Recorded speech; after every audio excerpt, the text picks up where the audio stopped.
चलो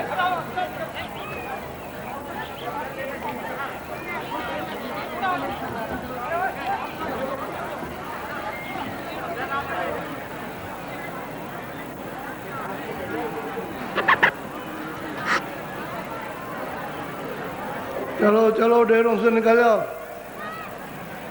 चलो चलो जल्दी से।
प्यारे गुरुदाता, प्यारे गुरुदाता।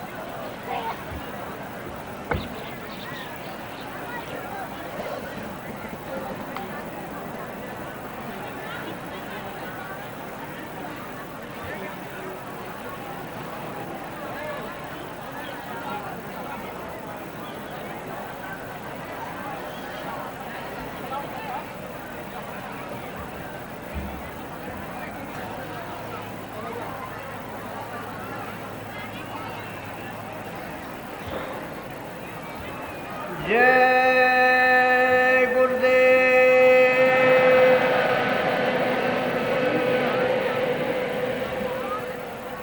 जय गुरुदेव।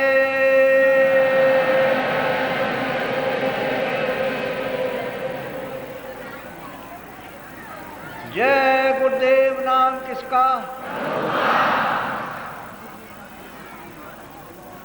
जय गुरुदेव नाम किसका?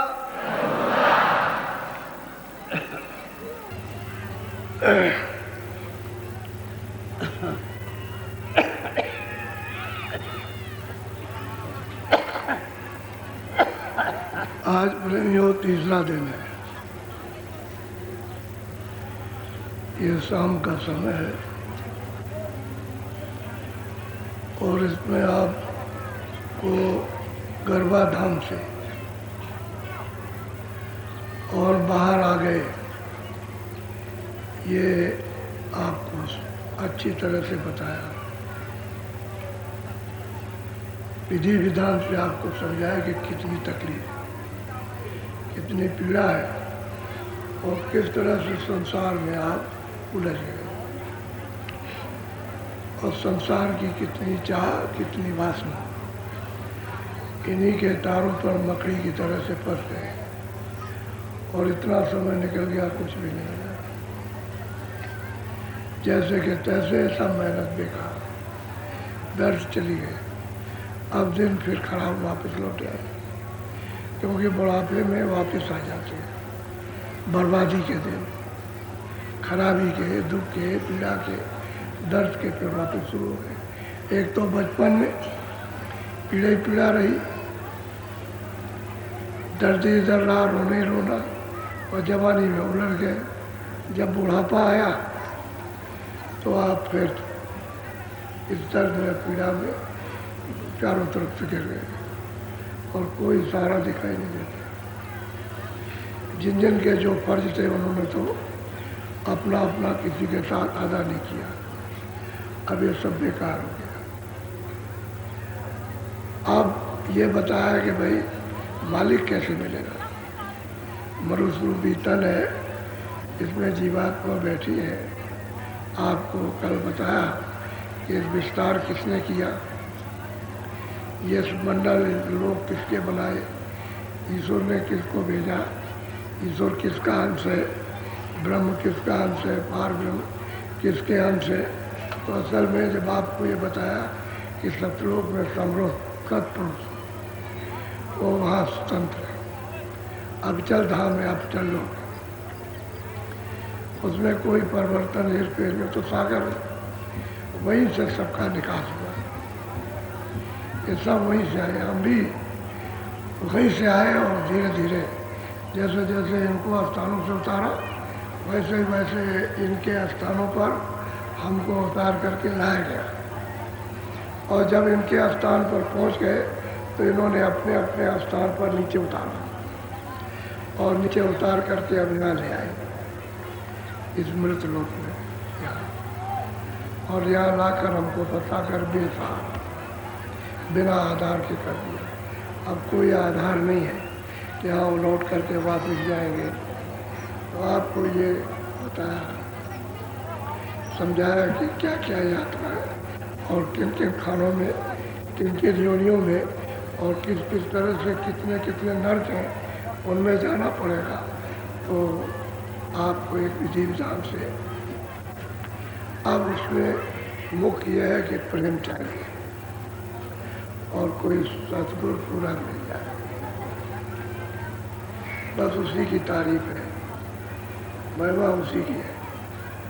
कबीर ने भी उसी की महिमा की, रैदास ने भी उसी की महिमा की, और विकास साहब, गोविंद साहब, चरणचार जी, जगजीवन राम, ये जितने भी संत आए उसी की महिमा कि मुख्य जो है वो मिलना चाहिए पूरा, जो सतलोक में सत्पुरुष थे, क्योंकि वो तो वहीं से आते हैं। सत्पुरुष अपनी मौज और मर्जी से उनको भेजते हैं, जाओ तुम मृतलोक में।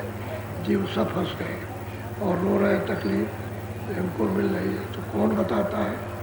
जो गोपनीय संत है, वो सब रोज सब मुल्कों की, सब जीवात्माओं की रोज खबर देती है सत्पुरुष कि उनके साथ ये जुल्म, अत्याचार, उनके साथ तो लड़ाई झगड़ा कोई सुनता नहीं। तब फिर इतने दिन के बाद मालिक को दया आ गई, उन्होंने संतों को भेजा कि जाओ तुम सबका पता ठिकाना, मृतलोक का बताओ, स्वर्गलोक का बताओ, वैकुंठ का बताओ, ईश्वर के लोक का बताओ, माया का और ब्रह्म का, पुरुष का बताओ, प्रकृति का, पार ब्रह्म का, सब बता करके और सहारा देकर मदद करके उनको वहाँ से ले आ इस देश में वापस सतलोक। क्योंकि तो सतलोक सही सच्ची बात है। आप जो यहाँ जीव है मनुष्य शरीर में जा गए तो यह तो सतलोक में पहुँच जाएंगे, लेकिन ईश्वर नहीं जा सकता। सतलोक में ईश्वर नहीं जाएगा, न ब्रह्म जाएगा, न पार ब्रह्म, न महाकाल पुरुष जाएगा, न वो अध्या महाशक्ति, न वो माया जाएगी। इनको देश निकाला कर दिया। अब यह है कि काल के बगैर खौफ नहीं। दयाल की तो जब खौफ जब होगा उसकी कला, जब काल से डरोगे और दयाल दया करेगा तब। अच्छा, बिना काल के जीव अपने घर में वापस नहीं लौटता। जब डरता है और चारों तरफ से पीड़ा और सताया, मारा जाता है, जुल्म होता है, तब वो निकलने की कोशिश करता है तो फिर तड़पता है, तब आत्माओं की खोज करता है। भाई चलो अब वहाँ पहुँचे चल के जहाँ संकट दूर, तब जलो मरण से बचता। तो मुख्य महापुरुष मिलना चाहिए बच्चों, चलते फिरते इस मकान में। जो ये मनुष्य शरीर है, आपका भी मनुष्य शरीर है, महापुरुषों का भी। अंतर यह है कि वो उसको पा लेते हैं, आप नहीं जानते, नहीं पाते। आपकी आँख अंधी है और उनकी खुली हुई है। वो रोज आते जाते हैं, आप कभी नहीं आते जाते। आप यहाँ पड़े अंधेरे में, बस इतना ही अंतर है। वैसे अधिकार आपको भी है। मालिक के पाने का काल ने भी अपने हाथ में अधिकार नहीं रखा। उसने तो ये कहा कि ये मेरा पाप है, ये मेरा पुण्य है। आप न पाप करो न पुण्य करो। मैं कोई भजन करने को रोकता हूँ, तुम बैठ करके घाट पर और तुम उसके पास पहुँचा, मैं ये नहीं करता और नहीं कर सकते। तो जीवों का अधिकार उसने नहीं दिया, अधिकार को आपको दे दिया कि आप जैसी इच्छा करें वैसा, जैसा मन करे वैसी बुद्धि सोचे वैसा करो। और जो भी तुम अच्छा बुरा करोगे मैं उसका फल दूंगा, बुरे का बुरा, अच्छे का अच्छा। तो देखो कि वो तो नहीं जा सकता वहाँ सतलोक में, सतपुरुष के पास मालिक का दर्शन नहीं कर सकता, उनको देख सकता। और आपको जो वरदान में दिया दान में, तो आपके लिए उन्होंने रास्ता रखा है कि तुम जा सकते हो, कोई नहीं रोक। अब यह एक उनका सहारा मिलना चाहिए, बिना सहारे के। तो ये सब कुछ समझने के बाद ये कुछ नहीं है, ये कुछ नहीं है, पूजा कुछ नहीं, पाठ कुछ नहीं, तीरथ कुछ नहीं है, जप कुछ नहीं है, ये सब कुछ नहीं है। तो अब वो सूरत कहती है कि महाराज ये तो मैं सब समझ गया कि कुछ नहीं है, इसलिए कि मुझे कुछ नहीं मिला, इनसे मुझको कुछ नहीं मिला। न मेरी आँख खुली, न कान खुले, न कुछ देखा, न कुछ सुना, न कुछ चढ़ाई हुई, न हमने ईश्वर को देखा, न ब्रह्म को, न उसकी रचना देखी। तो पूछती है कि आप ये जो उपदेश करने आए हो कि चलो अपने देश में चलो, तो आप कौन? आप कौन? वो पूछती है उसका प्रश्न कि आप हैं कौन? तो वो हमको हमारे प्रश्न का उत्तर दिए। ये तो हम समझ गए आपकी कृपा से, ये कुछ नहीं, लेकिन आप कौन है और आप कहाँ से आए? कौन है और कहाँ से आए और मेरे साथ क्या करना चाहते हैं? अब वो सूरत मनुष्य रूपी मकान में, और मनुष्य रूपी मकान उनका भी है जिसमें वो बैठे हुए प्रश्न कर रहे हैं कि हमको ये सब बताइए, तो हमारा जो कुछ भी है बाकी वो सब भ्रम टूट जाए, कुछ न रहे। और भ्रम टूट जाएगा, शंका चली जाएगी, तभी रास्ता चल पड़ेगा। शंका का निवारण नहीं होगा तो नहीं, तब नहीं जाते, और शंका ही में जाएगा। शंका की तो शाखाएँ हैं, उसकी तो क्यारियाँ हैं, सूरज जैसी किरणें हैं, अनंतो शंका की तो किसी भी तरफ भी बह गए और बह रहे वहाँ समुद्र की तरह से लहरें हैं, उस शंकाओं की, उसमें डूब रहे हो, ऊपर आ रहे डूब रहे, ऊपर आते हैं डूब जाए, ये हालत है। तो महाराज आप कौन है वो हमको बताइए। आप सूरत पूछती है तो यह सुनिए, बहुत अच्छी तरह से सुनिएगा। बोलो।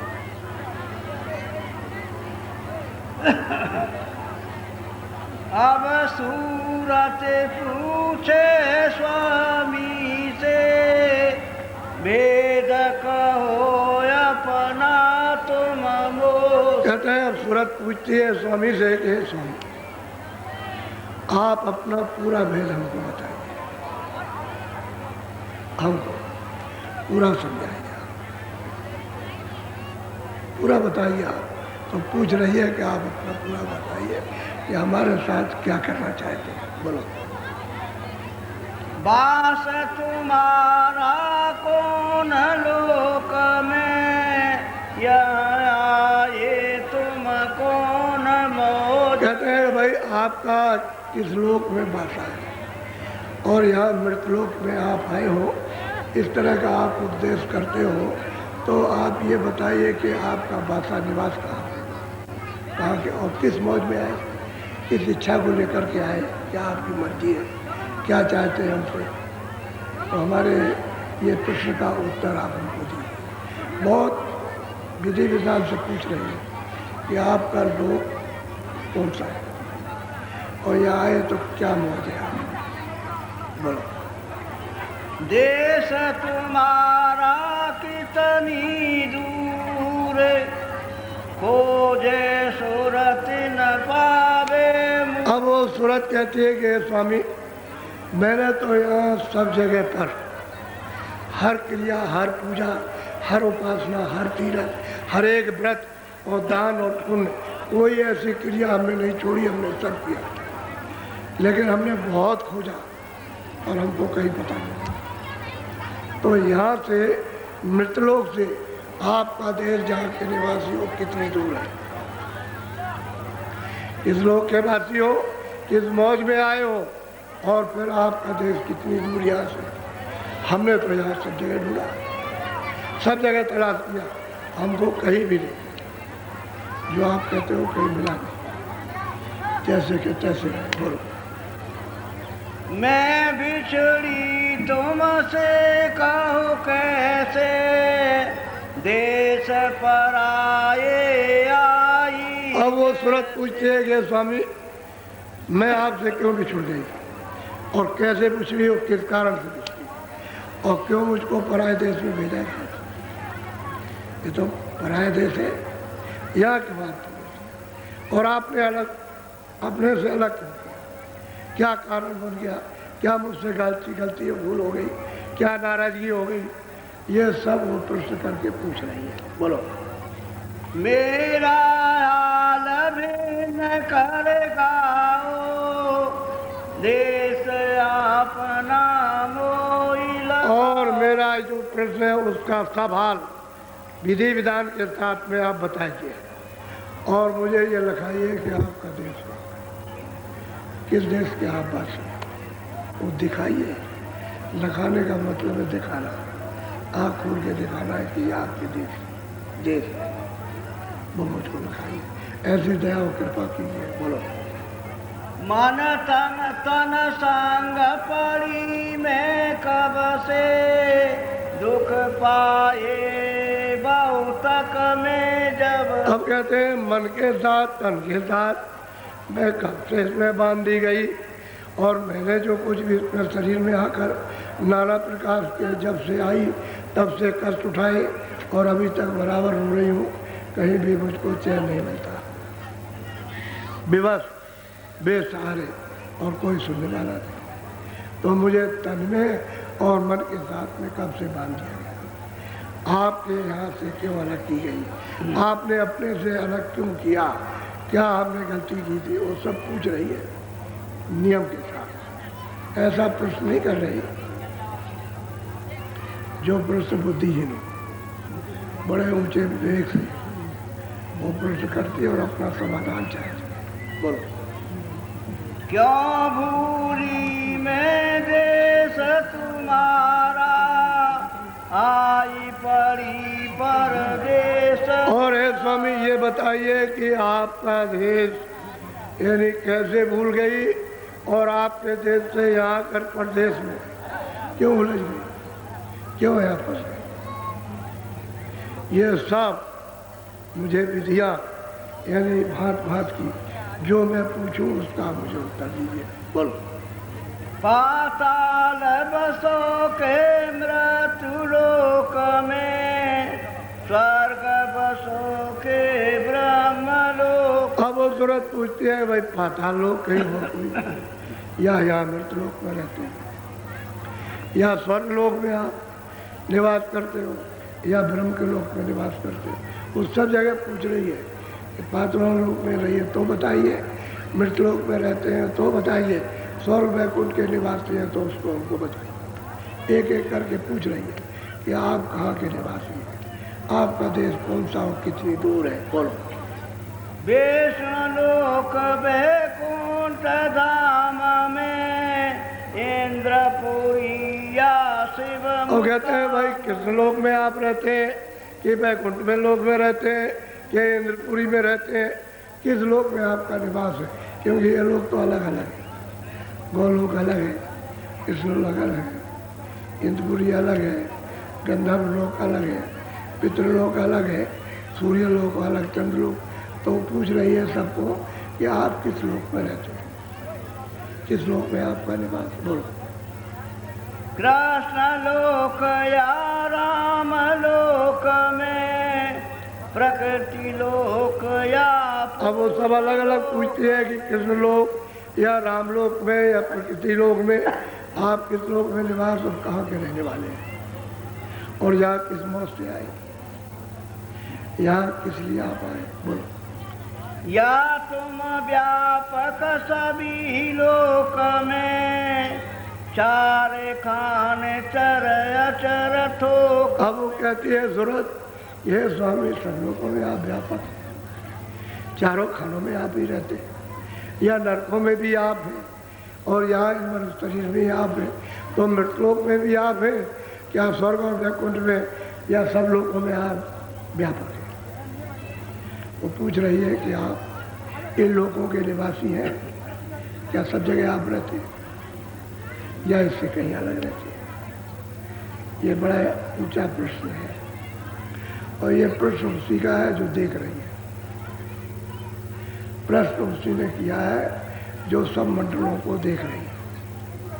वो किस लिए करती है प्रश्न कि आप सुरत है और स्वामी है, उनसे जगत जीव यानी चिताने के लिए जगत जीव के भ्रम को बैठने के लिए वो सूरत अपने गुरु से प्रश्न करती है कि आप कहाँ के निवासी हैं। अगर सब लोगों में कहिए तो आप व्यापक हैं, कोई लोग आपसे खाली नहीं चाहिए हो, चाहे थोकत हो, चाहे चर अचर मृतलोक हो, चाहे चारों खाने हो, चाहे नरक हो, कि सब लोग सब जगह आप ही रहते हैं।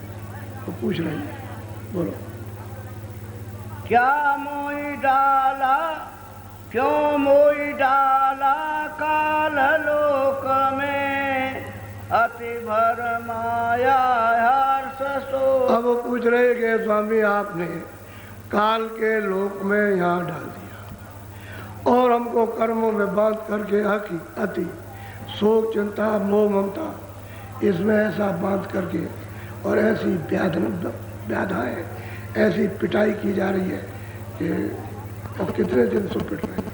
तो ऐसी आपकी अनिच्छा और नाराज क्यों हो गए, मुझको काल के दे यहाँ भेज दिया और यहाँ हम मारे जा रहे हैं, पीटे जा रहे हैं, फंसे पड़े हुए और निकलने का कोई रास्ता नहीं दिखाई देता।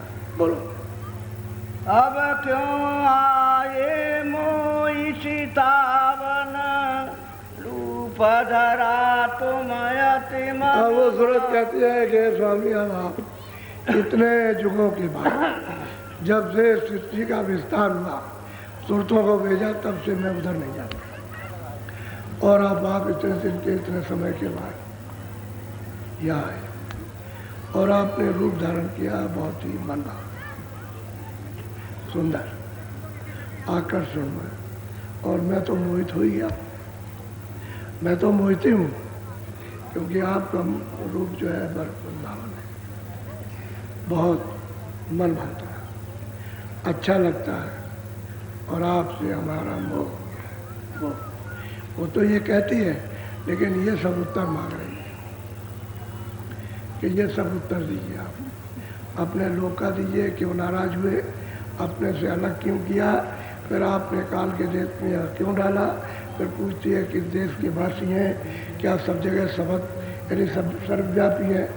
तो ये सब प्रश्न कर रही है और ऐसा सच्चा प्रश्न है कि ये इधर उधर कुछ नहीं हो सकता, सही उत्तर उसको मिलेगा। बोलो।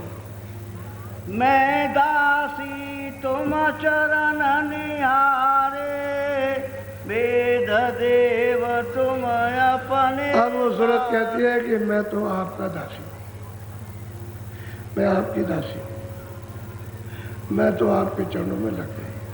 अब आप अपना सही भेद यानी बिल्कुल सच और पवित्र भेद वो दीजिए भी और दिखाइए भी, लिखा भी दीजिए, दिखा भी दीजिए, दीजिए भी अपना असली भेद कि आप किस रास्ते से आए हो, कहाँ के रहने वाले हो और किस लोक में रहते हो और यहाँ किस मौज में आए हो, सब बताइए। बोलो।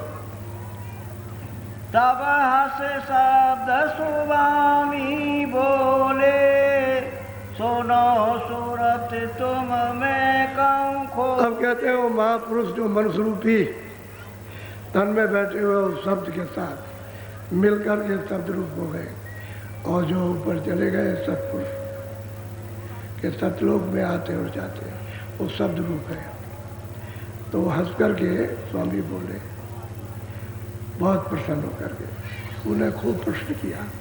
ऐसा प्रश्न कोई कोई करेगा जो तूने प्रश्न किया है उसका हम सब तुझको उत्तर देंगे, विविध भाव से तुझको सब बताएंगे। बहुत अच्छा हंस के बोले कि तूने बहुत अच्छा प्रश्न किया। बोलो। जो तू पूछे भेद हमारा, कहूँ सभी अब कर विस्तार। कहते हैं तूने मेरा भेद पूछा कि आप कौन है, कहाँ से आए, देश आपका कहाँ है, सब लोगों में रहते हैं कि नहीं, सब जगह चराचर में हो। जो तूने भेद पूछा तो मैं खुलकर और सब अपना भेद बताता हूँ कि मैं कहाँ का रहने वाला। बोलो। मैं हूँ अगमय नामय माया, रहूं मौज में अधर। अब महापुरुष कहते हैं मैं हूँ अगवा माया, माया से रहे। अगम हूँ, मेरी कोई गम नहीं पा सकता। माया से रहो तो मेरे यहाँ कोई माया नहीं। मैं अनाम हूँ, मेरा कोई नाम नहीं। और मैं अरूप, मेरा कोई रूप। और कहते हैं मैं कहाँ रहता हूँ, आधार पे। जो सबका आधार है वहाँ रहता हूँ। मेरे ही से सबका आधार है, मैं वहाँ रहता हूँ। मैं यहाँ रहता हूँ। मैं अगम हूँ, अपार हूँ, अनाम हूँ, अमाया हूँ, सबसे अलग। मेरे देश में न कोई काल है, न कोई कर्म है, और न कोई धर्म है, न सत्य है, न असत्य है, न न्याय है। न मेरे देश में जन्म होता, न मरण होता। वहाँ कहते हैं कि और मेरे देश में अगम, कहते हैं कोई नाम रूप और उसकी कोई पैमाइश नहीं, अतः है।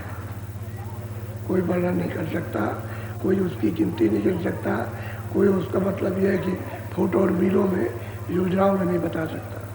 कहते हैं मैं अधर में रहता हूँ। अधर तो वही होता है जो सबका आधार, वही अधर है। तो ऊपर है, तो ऊपर तो जमीन है,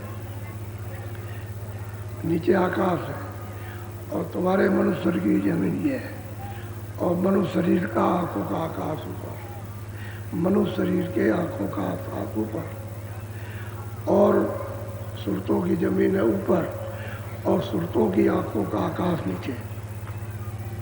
नीचे है। तो अपनी जमीन में, अपनी धरती पर, अपने देश में जाना चाहिए तो ये तो शरीर का देश है। यहाँ पिंड शरीर है, और दूसरी जगह पर लिंग शरीर है, तीसरी जगह पर सूक्ष्म शरीर है, चौथी जगह कारण। तो उत्तर से नीचे है। ये अपना देश या नहीं है। कहते हैं मैं आधार में रहता हूँ, मेरा ये देश। बोलो। मेरा भेदन कोई पावे, मैं ही कहूँ तो कहना में आवे। अब वो बहुत विधि विधान से कहते हैं कि सूरत मैं अधर में रहता हूँ, मैं अगम हूँ, अनाम, अरूप, मेरा भेद कोई नहीं पाता। और मैं ही कहूँगा तभी किसी को जानकारी होगी, जानेगा, तभी मुझे पा सकता, मुझे देख सकता, मेरे देश पर पहुँच सकता। मैं नहीं कुछ कहूँगा तो वहाँ कोई नहीं जा सकता। मैं ही कहूँ तो कहने में आएगा, और दूसरा उसके देश का कोई वर्णन नहीं कर सकता। तो जब संतों को भेजा है तो वही कहेंगे, वही उसके रूप है, उसका बोध है, उसकी शक्ति, उसका ज्ञान है। तो वही अपने देश का सब जो वो वहाँ बैठा वही यहाँ वर्णन कर रहा है कि मैं अगम हूँ, अरूप हूँ, अनाम, मैं अधर में रहता हूँ, मेरे देश में कोई चीज़ें नहीं जाए। बोलो। प्रथम अगम रूप में धारा, अब वो कहते हैं कि अलख पुरुष अब वो आप कह रहे हैं वो अनाम पुरुष जो अगम है, कहते हैं कि मैंने अपनी हिलोर से तो एक रूप धारण किया अगम लोग, उनका निवास है अगम लोग में। फिर उसके बाद में अलग रूप धारण किया तो उनका निवास है अलग रूप में। फिर मैंने सत्य रूप धारण किया तो सतपुरुष का निवास है सतरूप, सतरूप में। मैंने अपने से तीन अलग अगम लोग, अनामी धाम से अगम लोग। अनामी पुरुष ने जो अरूप है, अनाम है, उसने अगम लोग, अगम पुरुष, अलग लोग, अलग पुरुष, सतलोक, सतपुरुष, इनको स्थापित किया। स्थापित किया। अब वो अपना बता रहे हैं कि मैं तो बिल्कुल अलग हूँ। मेरी जब मौज इच्छा हुई तो मैंने क्या किया कि अगम रूप धारण किया, अलग, और मैंने सतरूप धारण किया। सतलोक में सतरूप है, वो धारण किया। अब ये तीनों को बता रहे हैं, बोलो। तीसर सात पुरुष में भया, सात लोक में ही रच ली। अब वो अगम पुरुष कहते हैं कि मैं तीसरा मैंने जो रूप धारण किया वो मैंने ही धारण किया अपना रूप, वो सतलोक में किया। सतलोक में वो सतपुरुष है, वो अलग पुरुष है, अलग लोग, अगम पुरुष में अगम लोग, और अनामी धाम में होता है। अब वो कहते हैं कि मुझसे ही अब मेरा ही रूप है, मैं ही हूँ वहाँ पर। अलग अगम लोक में, अलग लोक में सतलोक, मेरा ही निज रूप है। बोलो। इन तीनों में मेरा रूप, यहाँ से उतरी कलाया। अब वो अपना भेद सब बता रहे हैं कि अरे सुनो, सतलोक में से, सतलोक से यहाँ यही रचना का विस्तार हुआ सतपुरुष की मौज मर्जी से। उन्होंने रचना का ये सब विस्तार किया। तो कहते हैं कि जब मंडल बना दिए, जब अनंतों लोक बना दिए बड़े बड़े, यहाँ तो कुछ भी नहीं है, यहाँ तो ये लोग तो मच्छर के बराबर है। जैसे मच्छर काटता ना, ऐसे बड़ा मच्छर, और वो लोग तो बड़े बड़े लोग हैं, अनंतों लोग सतपुरुष ने बनाए। तो कहते हैं कि वही तो रचना तो उन्होंने फिर की, सतपुरुष ने की, उस रूप में जो मेरा रूप है सतलोक में, वो निज उन्हीं का रूप है। तो उनके पास भी तो मतलब ही है कि कोई सागर की कमी तो है नहीं, आता है वहाँ से कला उतार, यही से उतार होगा। जब मंडल सब बन जाएंगे, सब मंडल बन जाएंगे वहाँ से यहाँ तक, तब उन्होंने कला उतारा, कहते हैं वो अनूप कला। तो वहाँ जितनी सूरतें रहती थी सबको देख करके बड़ा आश्चर्य हुआ और विनती प्रार्थना करने लगे, ये कौन सी मौज। तो उन्होंने कहा तुम लोग रहो आनंद से, और मैं तो एक नई सृष्टि का निर्माण करूँगा, नई सृष्टि। तो सतपुरुष ने नई सृष्टि, तो इनको सबको कला अनूप को उतार करके ले आए। तो जहाँ तक आवाज़ आई उनकी, वहीं तक उतार करके ला करके उनको बैठा दिया। तो आवाज़ आई है सहदल का। तो जो अनूप कला है वो दो कलाएं उतरी, एक माया की, एक शक्ति की और एक पुरुष की। दो कलाएं उतर के उसी आवाज़ पर, और दोनों आकर के एक सहदल कमल में और एक उसके नीचे बैठा दिया। बैठ गए, उसके बाद फिर सब उतारे उन्होंने। तो 16 उन्होंने उतारे, पहले तो ये है, उसके बाद 15 हो। तो 4 का भेद है और 12 का भेद नहीं है। 12 का किसी महात्मा ने खोला नहीं, लेकिन ये इशारा किया है कि 16 सोते हैं, 16 पुत्र हैं सतपुरुष के, सतलोक से भेजे हुए नीचे जो मंडल बता दिए उन्होंने स्थापित कर दिया। अब ये है, अब वो अपना बता रहे कि नीचे उतरिएगा, वो सतरूप के मौज मर्जी से उतर करके नीचे आइए। तो सतपुरुष की आवाज़ धत्कार हुई, उसी आवाज़ से मंडल बन गया। उसकी आवाज़ में जो फोर्स निकला उसी से तमाम मंडल बने, उसकी ताकत से तो अनंत मंडल बन गए। ये तो सबसे छोटा, मृतलोक तो सबसे छोटा, ऊपर के तो बहुत बड़े बड़े बेहिसाब ऊपर है। बोलो। यहाँ तक निज कर मुझको जानो, पूर्ण रूप मुझे पाई। अब वो महापुरुष सूरत को उत्तर दे रहे हैं कि हे सूरत, इन तीनों लोकों में मेरा निज रूप है, लेकिन कला का अवतार हुआ है सतपुरुष से, सतपुरुष की मौज मर्जी से। जो यहाँ आ जाएगा वो मेरा पूर्ण रूप प्राप्त करेगा। सतलोक में पहुँच जाए तो पूर्ण रूप, फिर उसको ये नहीं रहता कि मैं आगे नहीं जा सकता। सतलोक में जाएगा तो अलग लोक में जाएगा, फिर अगम लोक में जाएगा, फिर अनामी धाम में जाएगा। तो कहते हैं यहाँ तक निज कर मुझको मानो, मैं यहाँ हूँ। क्योंकि वो तो अचल धाम है। ये तीनों, वो तो अनादि धाम तो अलग है, लेकिन ये तीनों अचल है। अगम लोग भी अलग, पुरुष अलग लोग और सतलोग सब अचल है।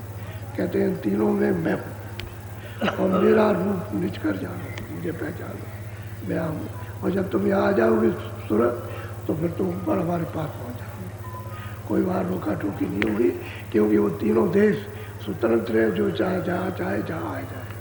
कोई किसी का रोक टोक और बंधन नहीं है किसी भी लोग में, सब लोगों में जाएगा। पूरे सतलोक में वो है, पूरे अलग लोक में, पूरे अगम लोक में, अनादि धाम में जाएगा। कोई रोक टोक नहीं है। कहते हैं यहाँ तक आना है, फिर तुम मेरे पास चलिए आओ।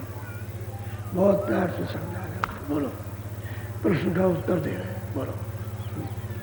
अंश दोई सतपुरुष निकारी, ज्योति निरंजन नाम धरा। अब सतपुरुष ने दो ज्योतियां निकाली, एक आद्यमा शक्ति थी और निरंजन थी। इनका नाम निरंजन, उनकी आद्यमा शक्ति। बस ये है, एक नारी एक पुरुष है, क्योंकि रचना तो नारी पुरुष से होगी।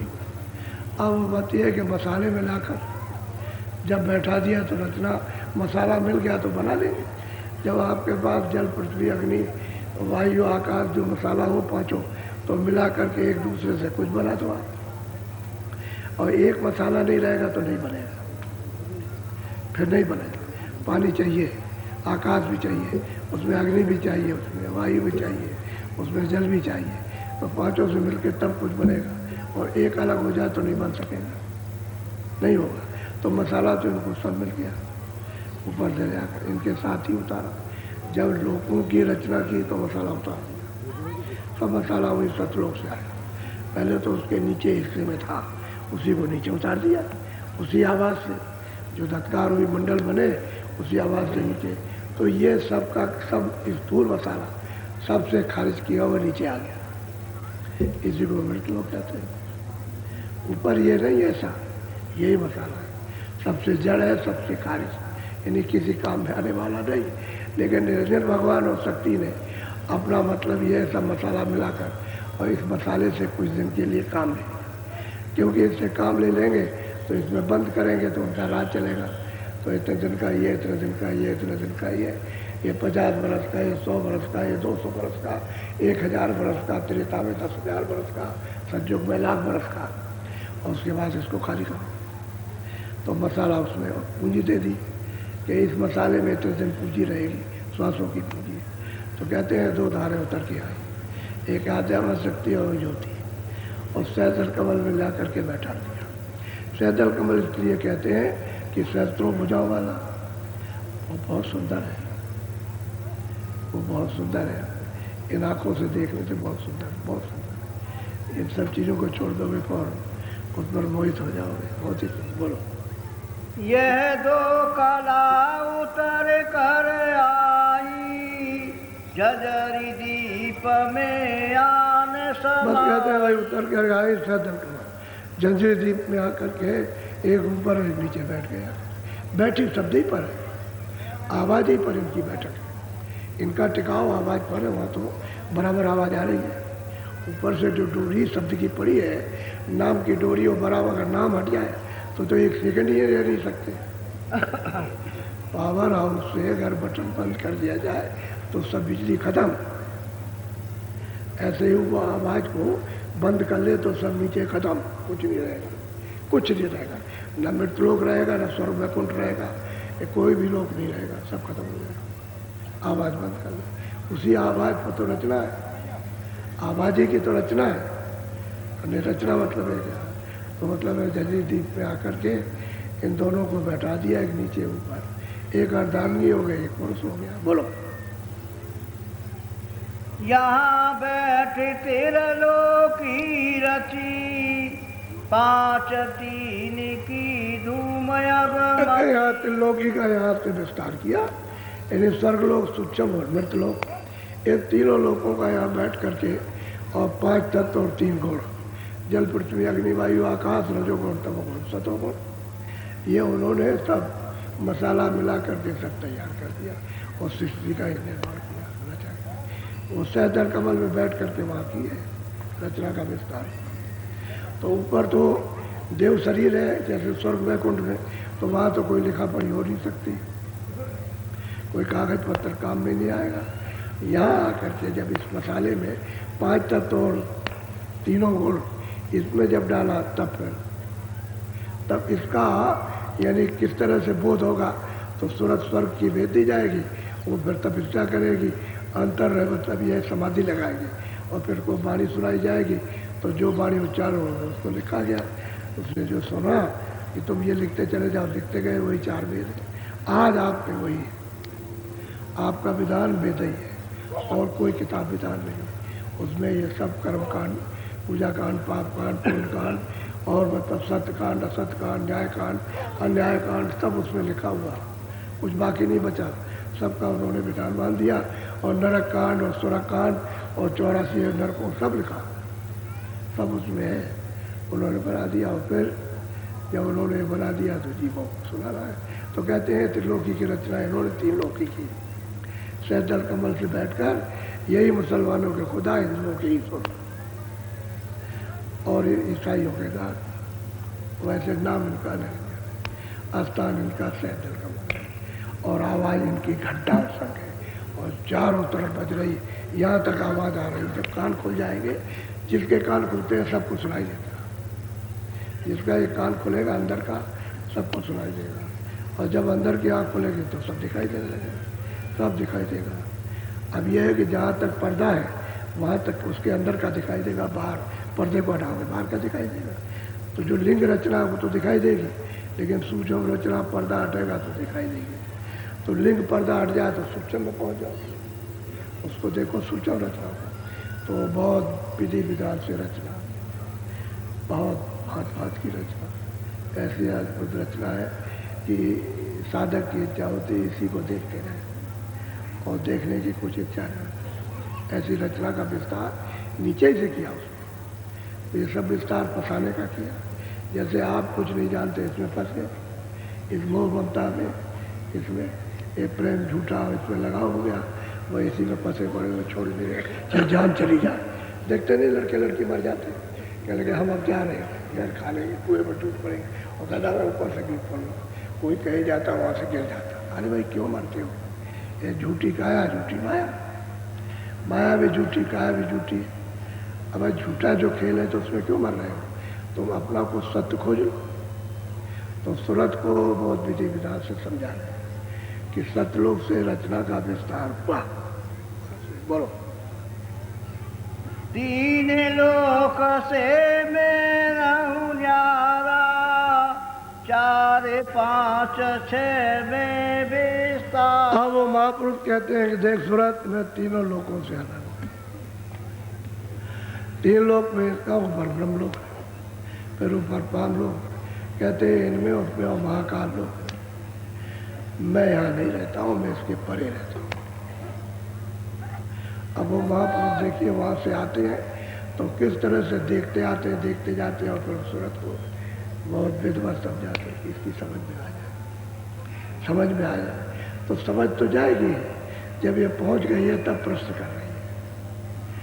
इसका प्रश्न जब पहुँच गई वहाँ तब कर रही है कि स्वामी अपना सब भेद, ये कहाँ रहते हैं, कैसे रहते हैं, कैसे रचना हुई, किससे रचना हुई, किसने भेजा और कैसे भेजा, ये कैसे बना, तो वो सब उसको बता रहे हैं। लेकिन प्रश्न उसका है जो वहाँ पहुँच गई, और वो इसलिए प्रश्न करती है कि जो आगे लोग आएंगे तो उनको ये प्रमाण मिल जाएगा, सबूत मिल जाएगा। ये इस रास्ते से और लोग भी गए और लोगों ने भी पहुँचाया, इससे तो सबूत मिलेगा। इसलिए उस सबूत के लिए प्रश्न कर रही है कि ये बता दीजिए कि हमको सब समझा दीजिए। बोलो। 3 लोक एक बूंद पर सारा, सेंद रूप में अगम। हाँ, वो महापुरुष कहते हैं कि भाई मेरा जो है ये बूंद का पसारा, ये 3 लोक में एक बूंद का पसारा है। हमारे सागर से एक बूंद आई, उसका ये 3 लोकों का पसारा, और मैं हुआ गम हुआ पार। मेरा कोई गम नहीं, कोई पारावार नहीं, मैं आ गया पार। वो तो मेरे यहाँ की एक बूंद आई, उसका ये पसारा थे, उसकी ये रचना है 3 लोगों की। तो आप इसी में फंस गए। कोई ज्ञानी, कोई ध्यानी, कोई योगी, कोई कर्म कांडी, कोई पूजा कांडी, कोई ये कांडी, कोई दान कांडी, इसी में फंस गए। अब ये तो उसका विधान जो बना है उसका लेते देते रहो। अब ये कर्म कांड तो लेने ही देना है, और क्या, कर्म ही पर तो जाल है, उसी को तो बेड़ी, उसी को बैठते। लेकिन कहते हैं कि भाई मेरी एक बूंद का पसारा ही है, और मैं अगम और अपार, मैं इनसे पर हूँ, मैं यहाँ नहीं रहता, मैं यहाँ नहीं रहता हूँ, मैं तो अपने देश में रहता हूँ। बोलो। मैं न पताल स्वर्ग नहीं मिलता। फिर सूरत को समझा रहे महाप्रभु कि मैं पाताल में नहीं हूँ, मैं मृतलोक में नहीं, और मैं स्वर्ग में नहीं रही, बैकुंठ पे भी नहीं। बोलो। ब्रह्मा विष्णु महेश न जुग। कहता है भाई मैं जो ब्रह्मा विष्णु महादेव के पास भी नहीं रहता हूँ, और मैं रामलोक में और कृष्णलोक में और इंद्रपुरी में और गंधर्व लोक में और प्रकृति लोक में और शक्ति लोक में और माया के लोक में कहीं नहीं रहता हूँ। मेरे लोक में ये कोई भी चिन्ह नहीं है, वहाँ ये कुछ चिन्ह नहीं। मैं अगम हूँ, अपार हूँ, अमाया हूँ, ये सब कोई नहीं। वहाँ ये सब चीज़ें हैं ही नहीं जो इस तरह से मोहित समझा। वो तो शब्द ही शब्द का खेल है। बोलो। नहीं गोलोक नहीं साकेत, इंद्रपुरी नहीं ब्रह्म। कहते हैं न वो ब्रह्म है, न गोलोक, न साकेत। कहते हैं कोई लोक नहीं, कोई लोग, किसी लोक में मैं नहीं रहता हूँ। ये लोक हमारा है ही नहीं, तो परलोक है, पराया देश। बोलो। 3 लोक व्यापक में नहीं, बूंद एक मेरी याद। अब वो कहते हैं 3 लोकों में मैं नहीं हूँ, 3 लोक में मेरी एक बूंद है, उसका ये तपस्या बना है, वो व्यापक है। सहस्त्र कमल में बैठ करके वो व्यापक है, और एक बूंद के समान है। अच्छा, इनसे ज़्यादा तो सहस्त्र कमल में जितना प्रकाश है, उससे ज़्यादा तो ऊपर वाली जो सुरतें जाती है उनका प्रकाश है। ये सुरतें जो दोनों आँखों के पीछे बैठी हुई हैं, जब ये चढ़ कर के जाती हैं और सहस्त्र कमल के आगे और ऊपर में जब जाएंगी और ब्रह्म स्थान पर, तो उनका तो प्रकाश उनसे ज़्यादा हो जाता है। सुरत ही का प्रकाश ज़्यादा होता है, यही सूरत है इसका प्रकाश ज़्यादा, क्योंकि वो धारा इससे ज़्यादा तेज और प्रकाशमान है और शक्तिमान और ज्ञानमान है। तो शब्द की धारा आ रही है, उसमें जब सूरत मिलती है तो उसका प्रकाश तो बहुत तेज है, बहुत प्रकाश, कई गुना ज़्यादा सहदल कमल से इन सूरतों का प्रकाश होता है। तो कहते हैं मेरी एक बूंद है, उसका ये पसारा, मैं किसी लोक में नहीं, मैं यहाँ रहता ही नहीं। बोलो। उसी बूंद का सकल पसारा, वेदताई कहे ब्रह्म अपार। अब वो कहते हैं कि भाई उसी बूंद का जो सब पसारा ये है, सूक्ष्म लोक और लिंग लोक और स्थूल लोक, ये मृत लोक है, उसका पसारा है। तो वेद तो यहाँ बैठ के बने, अरे पेड़ की छाल पर किसी चीज़ से लिखा होगा यहाँ पर, तो कहते हैं उसने लिखा है कि भाई नहीं, ऊपर और कुछ है, ऊपर और कुछ है, अपार चीज़ मालूम होती है। देखा तो नहीं है लेकिन आवाज़ आती है। हमने जब समाधि लगाई, ब्रह्मा कहते हैं, तो हमको ऊपर मालूम हुआ कुछ और है, इसलिए कहते हैं ना इतना नहीं है, यही पूरा नहीं है, और कुछ है, बस इतना कह के छोड़ दिया। तो कहते हैं मेरी बूंद का 3 लोगों को सारा है, और ब्रह्म को कहते हैं कि और कुछ है, और कुछ है, और वो तो पार ब्रह्म पर है। उसके बाद फिर मतलब ये है, वो तो सतपुरुष सतलोक में तो बहुत आगे, वो तो बहुत बड़े बड़े देश, यानी नाम तोड़ के नहीं, बड़े बड़े देश मिलेंगे तब उसके पार जाना। बोलो। इसके आगे भेदन पाया, सत्य गुरु बिन उन धोखा। अब उस सूरत को समझा रहे हैं कि देख सूरत, सही बात तो यह है कि ना इतनी और कुछ है, और लेकिन इसके आगे किसी को भी जोगी जति तपी सबको ध्यानी और जो उन्होंने किया उसके आगे कोई भेद नहीं पाया।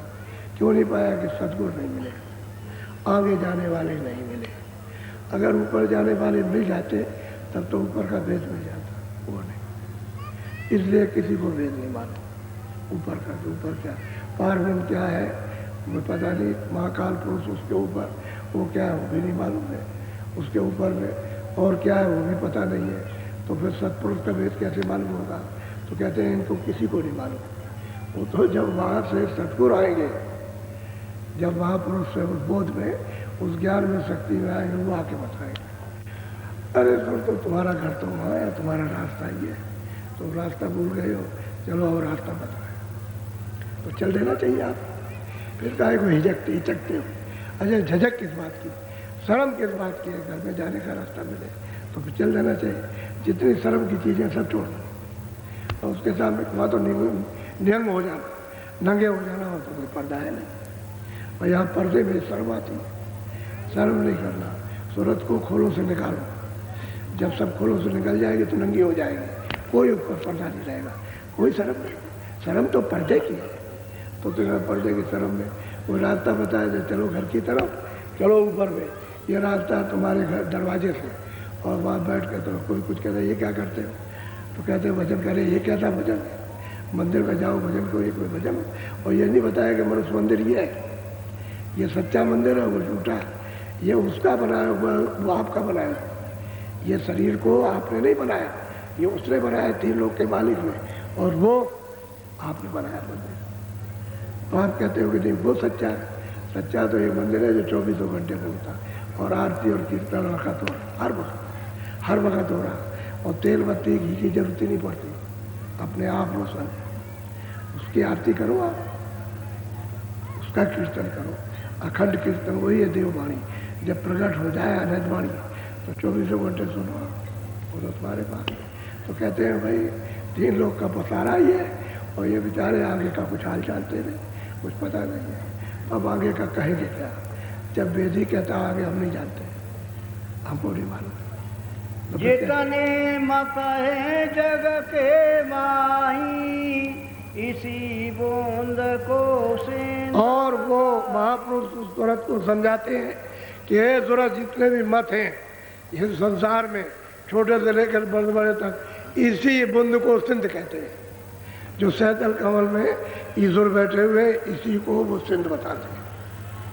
देखा उन्होंने, न उनको देखा न आगे देखा, बस कहते हैं यही सिंध है, और आगे जो है उसका पता भी नहीं आगे क्या। तो कहते हैं कह रहे मैं यहाँ कहीं नहीं रहता हूँ, मैं तो पार रहता हूँ। ये मेरी बूंद है जो यहाँ 3 लोग का उसको रात दिया गया और सुरतों को दान में दे दिया। बोलो बोलो। सिंध स्थल राइन से न्यारा, वेद कथे बनता ही सब। अब महापुरुष कहते हैं कि देख, सूरत सिंध तो है अलग, इन सब से न्यारा है, यहाँ उसका मेलजोल कहाँ? इस बीच में वो कहाँ से सिंध आएगा? कहते हैं वेद कथे बनता है बेचारा। वेद कथे उसको बिल्कुल स्वप्न में भी नहीं जानते, उसका पता ही नहीं, इशारे में भी पता नहीं है, कहीं भी नहीं लिखा। और आप उसको पढ़ते रहो, आपको क्या मिलेगा? अब तो पढ़ना भी नहीं जानते हो, समझने के बाद उसको पढ़ ही नहीं पाते। समझने का तो कोई समझाए तो समझो, कौन समझाए जब कोई जानता ही नहीं है। समाधि नहीं लगाई, देववाणी नहीं सुनी, तो उसको क्या बताएगा? उसको कुछ कर्म कहाँ से उसका विस्तार हो भी नहीं मालूम उसको। कहते हैं कि मैं तो सिंध हूँ, मैं इनमें नहीं, मैं तो इनसे अलग हूँ, मेरा तो अलग है, मैं तो उससे अपार हूँ। बोलो।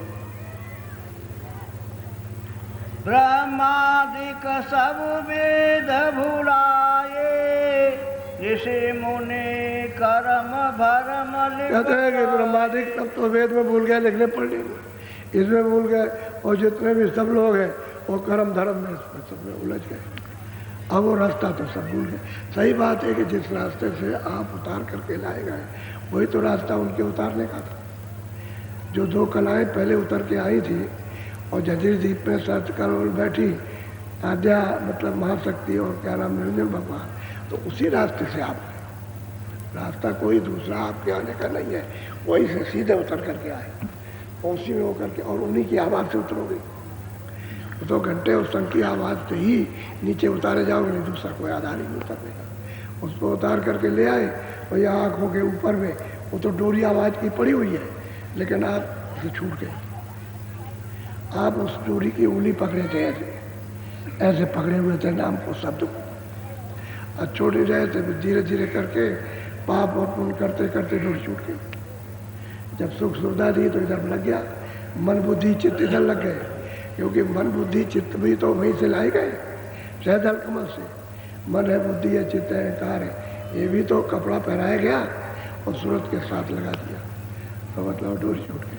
अब यहाँ करके डोरी टूट गई, डोरी तो लटकी है, आवाज़ तो बराबर आ रही है, उसमें कोई नहीं, लेकिन कान खुले तो पकड़ो, आँख खुले तो पकड़ लो। आप आँख और कान नहीं खुलते हैं तो कैसे वो डोरी को पकड़ोगे? आप नाम की शब्द की डोरी कैसे सुनोगे? आँख नहीं है, कैसे देखोगे आप? तो वो कहते हैं कि भाई मैं इनसे तो अलग। बोलो। पीर पैगंबर कुतुब लिया, बूंद भेद पूरा न। अब कहते हैं पीर पैगंबर कुतुब औलिया जितने भी आए मुसलमानों में, कहते हैं बूंद भेद को पूरा नहीं पाया। वो नीचे और जोते हैं, उनको देख लिया, उसी को मान लिया कि यही है, उसी को पूरा मान लिया।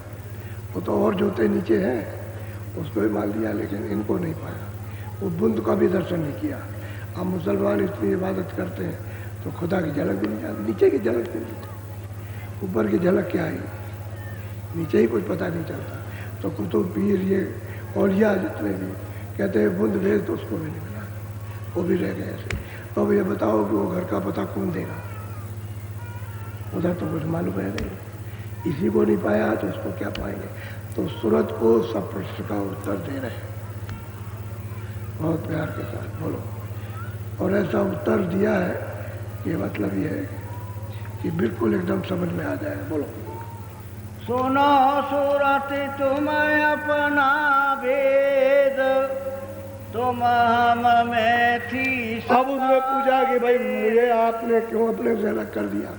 तो महाराज कहते हैं, महापुरुष गुरु जी कि देखो सूरत, तुम अपना भेद अच्छी तरह सुनो। तुम मुझ में थे और अभेद थी, कोई भेद नहीं था। अभेद कहते हैं कोई भेदभाव नहीं, मैं ही था। तुम मुझ में थी, तुम और मैं एक ही था, यानी कोई दूसरा नहीं था। अभेद, अभेद कहते हैं आप मुझ में कोई फर्क नहीं, जो आप हैं हम हैं, जो हम हैं। तो वहाँ तो ऐसा ही होता है, जो आप हैं सो हम हैं, वहाँ तो ऐसे ही। तो अभेद मुझ में थी। बोलो। काल करी हम सेवा भारी, सेवा बस होई कुछ न। हम कहते हैं वहाँ से उस मतलब यह है कि वो मतलब कला को उतारा नीचे, यानी सहतल कमल में निरंजन भगवान को बैठा दिया, खुदा को गाट को। कहते हैं इन्होंने सहतल कमल में बड़ी सेवा की, बड़ी तपस्या की, बड़ा हमारा ध्यान किया। तो सेवा के बस होकर के हम खुश हो गए। क्यों? कि बच्चे तो वो भी हमारे ही थे, तो हम उनकी सेवा से खुश हो गए, प्रसन्न। और सेवा के बस होकर के हमने कुछ विचार नहीं किया, ये सोचा कि इसमें सेवा की है, तो उससे कहे हम तुमसे बहुत खुश हैं, तुम क्या चाहते हो? असली बात तो काल करी हम सेवा भारी, और सेवा जब पूरी कर ली और प्रसन्न हो गए तो हमने कुछ विचार नहीं किया। बोलो। तुमको मांगा हमसे उसने, सौंप दिया तुम्हें सेवा। अब कहते हैं काल भगवान ने आपसे मतलब ये मांगा, वो कैसे कि आपने तपस्या की, आपने उसकी तपस्या से सेवा से खुश हो गए, तो आपने हमको उसके हवाले सेवा के वश होकर के हमने उसको दे दिया, हमने उसको दे दिया तुमको कि जाओ। क्योंकि रचना वैसे होती नहीं, रचना बगैर सुरतों के नहीं हो सकती। तो सेवा के बस होकर के हम खुश हो गए, तो हमने सुरतों का छोटा सा भंडार दे दिया कि जाओ। पर मतलब ये है कि जाओ। अब उनकी मौज मर्जी से, जानते तो सब थे, जानने में कोई कमी नहीं है, लेकिन कहते हैं हमारी सेवा की, और हम खुश हो गए तो सेवा के बस हो गए। हमने तुमको अपने सागर से छोड़ा सा बूंद, यानी जरा सा दे दिया, सुरतों का भंडार इनको दे दिया। बोलो। काल लाई तन मन में घेरा, दुख सुख पाया तुम। और कहते हैं सूरत काल वहाँ से मांग करके ले आया, और तुमको यहाँ आकर के अपने अपने लोक में कहीं कारण लोक में, कहीं सूक्ष्म लोक में, कहीं लिंग और कहीं स्थूल लोक में। इसमें आकर के उसमें बंद करता गया और मृत लोक में शरीर में डाल दिया और यहाँ आकर के तुमको तमाम तरह इसमें फंसा दिया। ये तुम्हारे साथ में तमाम दूत लगा दिए। अभी तो है मन है, बुद्धि है, चित्त है, काम है, क्रोध है, लोभ है, मोह है, अहंकार है, ये शरीर में बांध दिया। और कर्म है, धर्म है, पूजा है, पाठ है, न्याय है, अन्याय है, मारे पीटे, इसमें सब में आपने दे करके बांध दिया। और अब तुम सब दुख पा रही। कहते हैं तुमको सबको दुख मिला, वो किसी को सुख नहीं मिला, सब रो रहे, सब चिल्ला रहे। बोलो। दुख में देखा तुमको जब ही दया उठी हमारा। अब वही महापुरुष कहते हैं कि हे सूरत, तुमको मृतलोक में हमने दुखी में देखा तो ये दया मर गई कि हमने तुमको दिया था, सेवा के बस दे दिया और तुमको बहुत कष्ट हो रहा, बहुत यातनाएं दी जा रही है, बहुत चिल्ला रहे और कोई सुनता नहीं है। तो दया मुड़ी और हम आए, हम आए। बोलो। आज किया हम शब्द उपदेशा, शब्द माए तुम करो। अब जब वो यहाँ आ गए तो ये जरूरत हमने ये आकर के उपदेश किया कि घाट पर शब्द आ रहा है, दोनों आंखों के ऊपर में शब्द की आवाज आ रही है। वो बोला तो कहते हैं मैंने शब्द का उपदेश किया कि यहाँ घाट पर बैठ करके इस तरह से शब्द को सुनो और पकड़ो। शब्द का उपदेश किया, देखिए शब्द ही से उतारी गई, वो भी शब्द से ही उतर के आए और सुनते भी शब्द से उतारी गई। अब यह है कि शब्द दरवाजे पे छूट गया, मैंने उसका उपदेश किया। आओ जी वो देखो तुम्हारे घाट पर शब्द हो रहा, नाम हो रहा, इसको पकड़ो और चलो। नाम जी जब जागे जोगी, नाम को पकड़ के जीवात्माएं जाग जाएंगी और योग पद को प्राप्त करने की, तो नाम पकड़ो। तो शब्द का उपदेश किया। बोलो। शब्द शब्द पौड़ी हम रची, चढ़े चढ़े पहुँचो नगर। अब वो महापुरुष कहते हैं कि अरे भाई आए हम, तो हमने शब्द की पौड़ी बना रखी है, सीढ़ी कि याद तुम घंटा संग सुनो, सैदल कमल से आ रहा, बाजा बज रहा, उसको पकड़ो चलो। जब सैदल पहुँचोगे तो ईश्वर का दर्शन, भगवान का साक्षात्कार दर्शन, वहाँ से ऊपर से आ रहा है ब्रह्म का, वो आ रहा, वहाँ से उसकी सीढ़ी है, उस सीढ़ी पर चढ़ जाओ, उसका बाजा आ रहा है, उसको जब पकड़ो वहाँ पहुँचो त्रिकुटी स्थान पर ब्रह्म के पास, तो उसका दर्शन। ऊपर से आ रहा है पार ब्रह्म की आवाज़। कहते हैं कि शब्द सब सीढ़ी हम रची है, हमने सीढ़ी रची है, बनाई है सीढ़ी, उसी से उतरी हो, उसी से चढ़ के चलो, दूसरा कोई रास्ता।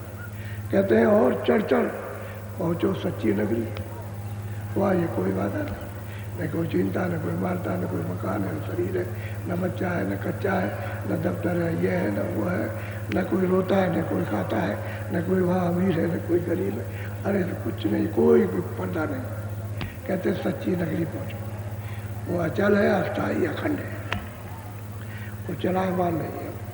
हमने पौड़ी बना रखी, सीढ़ी, पौड़ी कहते हैं सीढ़ी को, शब्दों की सीढ़ी बनाई है। इसको पहुँचो, वहाँ पहुँचो, दूसरे को पकड़ो, दूसरे पहुँचो, तीसरे शब्द को पकड़ो तीसरे स्थान पर, चौथे शब्द को पहुँचो चौथे पर, और पाँचवें को पकड़ो तो पाँचवें पहुँचो, और सच्ची नगरी में पहुँचो, सच्चे देव। और वही से मैंने तुमको भेजा था और इन्हीं शब्दों की पौड़ी से उतारा था, दूसरा कोई रास्ता नहीं। हमने आकर के शब्द का उपदेश किया कि असुर तो तुम पकड़ लो, जल्दी चढ़ जाओ। हमने उसके लिए सुलभ कर दिया रास्ता।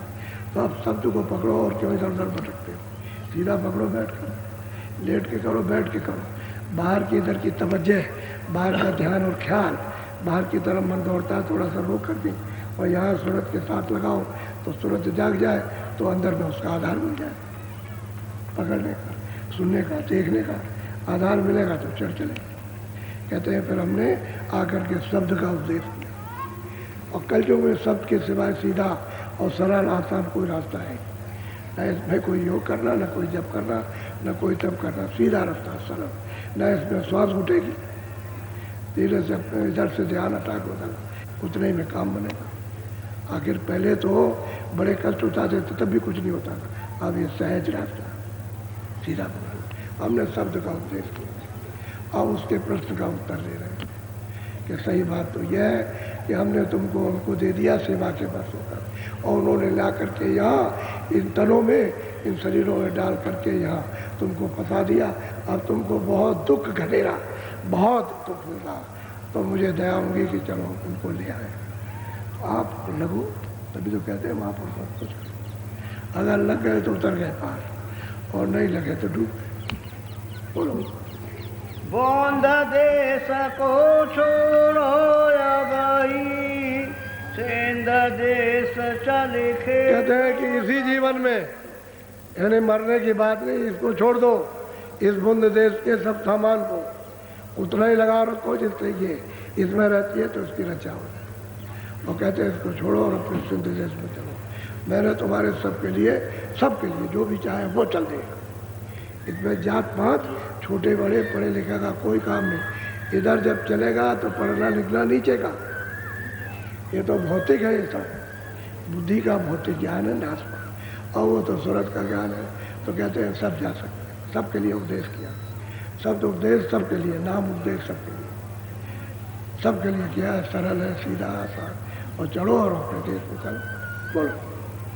मुफरद रचना तुम्हारे देश, सत्य सत्य जहाँ सत्य। कहते हैं कि निखालिस रचना, यानी मिलोनी की रचना तुम्हारे देश में नहीं है, किसी तरह की कोई मिलोनी नहीं, बिल्कुल स्वच्छ, निर्मल और श्वेत श्वेत सब रचना।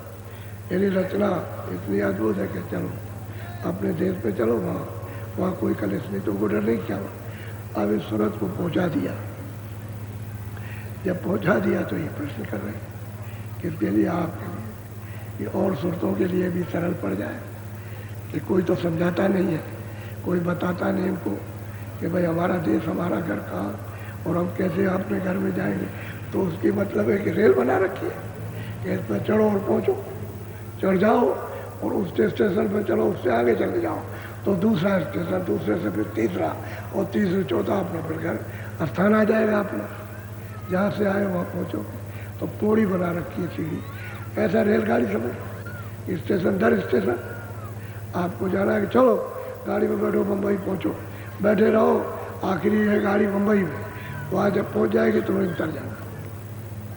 वैसे ही कहते हो आखिरी अपना घर, अंतिम जहाँ से आए वही, वहाँ पहुँच जाओ, बस उसी में छः हो जाओ। यानी वहाँ की बूंद समुद्र में जाके मिल गए, समुद्र रूप हो गए। अरे भाई जल की बूंद समुद्र में फेंक दो, कोई बूंद नहीं कहता, सब समुद्री कहते हैं। इसी तरह से वो समुद्र है, अथाह सागर है, ये सूरत उसमें जा करके बस एकदम उसी का रूप हो गया, कोई उसको नहीं कहेगा। बोलो। यहाँ रचना तरकी भी हुई, सो मैं खोल सुना। वो कहते हैं यहाँ रचना तरकीब ही है। तरकीब क्या है कि जब आपने आपको सत्य शब्द से अलग किया और पर्दा आपके ऊपर डाला तो 5 तत्वों का कपड़ा पहना दिया, शब्द, स्पर्श, रूप, रस और गंध। ये 5 का आपको फिर बोध होने लगा, ये 5 चीज़ों का। पहले तो शब्द रूप थी, शब्द रूप में तो इन सब चीज़ों का बोध नहीं तो दूसरों को सूरज जीवन दान देती थी।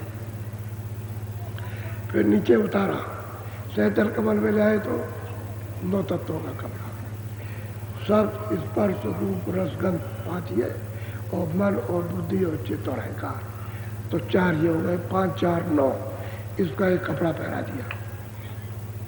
अब वह कारण था यहाँ, अब आपका मोटा पर्दा हो गया।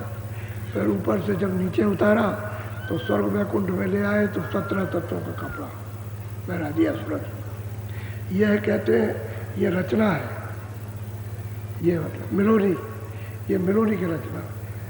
अब का 10 इंद्रियाँ, चतुर्संताकरण, मन बुद्धि चित्त अहंकार, तो 10, 4, 14, और रजोगुण तमोगुण सतोगुण 17 तत्वों का इस पर।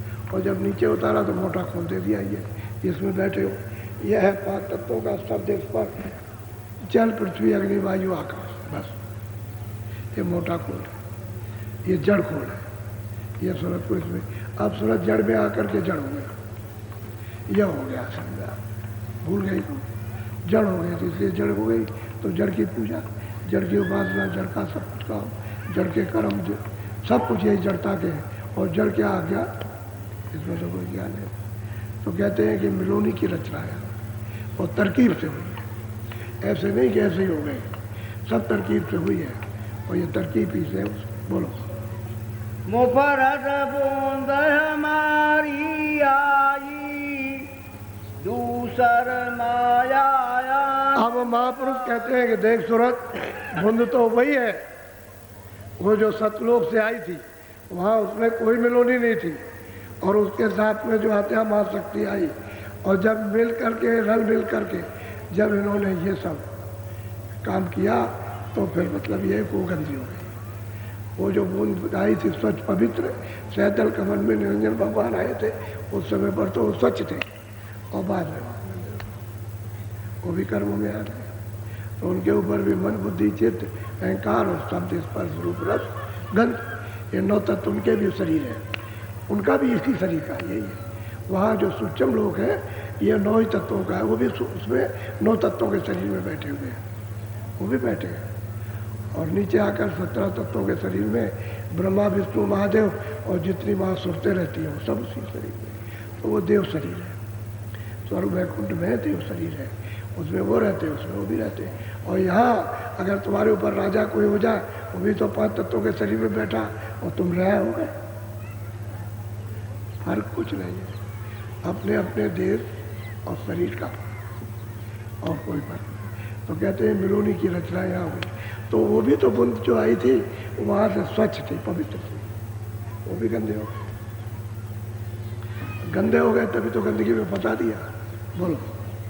5 तत्व 3 गुण मिले, यह सब 10 आपस में। कहते हैं 5 तत्व और 3 गुण, जल, पृथ्वी, अग्नि, वायु, आकाश, और मतलब ये रजोगुण, तमोगुण, सतोगुण, 10 इंद्रियां, ये मिलकर के, रल मिलकर के फिर उन्होंने ये विस्तार किया। अब फैले, अब फंसे अंधकार में, अब ढूंढ रहे हो, क्या ढूंढ रहे हो? मुझे आनंद मिल जाए। कौन सा आनंद? वो आनंद अपने घर का, वो अपने घर का सुख, अपने घर की शांति, अपने घर का ज्ञान, अपने घर की शक्ति। आप यहाँ ढूंढ रहे हो कि राजा बन के मिल जाए, धनी बन के मिल जाए, पढ़े लिखे पहलवान बन के मिल जाए, यहाँ कहाँ मिलेगा? इंद्रियों के दरवाजों पर वो चीज़ कहाँ मिलने वाली, लेकिन ढूंढ रहे हो, तलाश सभी से कर रहे, कहीं मिल जाए, कहीं कोने होने में, कहीं पृथ्वी में छुपी हो, पड़ी हो, तो चलो उसको ढूंढ लिया जाए। खोज में तो सब उसी की है, लेकिन अब यह है कि रास्ता हमको मालूम कि वो चीज़ जिसकी हम खोज कर रहे हैं, इन चीज़ों में, वो आनंद कहाँ मिलेगा? यहाँ है ही नहीं आनंद, मिलेगा कैसे आनंद? आनंद तो इधर जा रहा, अगर आनंद पाना है तो इधर से उलट जाओ, ऊपर के सच्चा आनंद, यह आनंद खत्म, क्षणिक, ये क्षणिक है, हवा है, इसमें कोई आनंद अस्थाई का तो कोई इंतजाम नहीं हुआ, वो तो हवा है आनंद की। तो उस आनंद की हवा में आप ढूंढ रहे हो, तो कहाँ से मिलेगा? अस्थाई आनंद का भंडार तो आपके अंदर भरा हुआ है, उस दरवाजे को खोलो और फिर उसको पीना शुरू कर दो, वो भंडारा है। और तो जब आप पानी खोदते हो ना, उसको मिट्टी हटाते हो तो चूहा निकलता है, तो कभी थोड़ा थोड़ा थोड़ा थोड़ा धीरे धीरे फिर निकालते रहो, मिट्टी निकालते रहो, तो फिर एकदम खुल जाता है, तो उसमें से स्रोत आने लगेगा। ऐसे ही सूरज भी पर्दों के अंदर बंद है, दरवाजे पर बैठ के धीरे धीरे धीरे धीरे उसको उल्टा कुआ गगन में बिरला भर करके उसको पी सकता है, कोई पीता है, वो भी जिसको महापुरुष मिल जाए। तो सूरज का सब उत्तर दे रहे, बोलो। महापुरुष सूरज का उत्तर दे रहे हैं कि देख असली बात तो ये है, बोलो। रल मिल कर इन रचना ठानी, 3 लोक और 4। सब कहते हैं कि रल मिल करके 33 करोड़ देवता और 9 करोड़ दुर्गा, 10 करोड़ शंभु और ब्रह्मा, विष्णु, महादेव सब रल मिल करके, और फिर ये 3 लोग और 4 खानी और नरक, और सब उन्होंने ये रचना।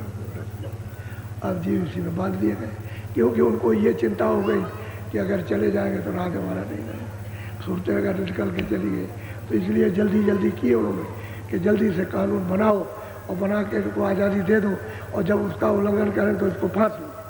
वैसे नहीं फांस सकते, कानून के बगैर नहीं फांस सकते।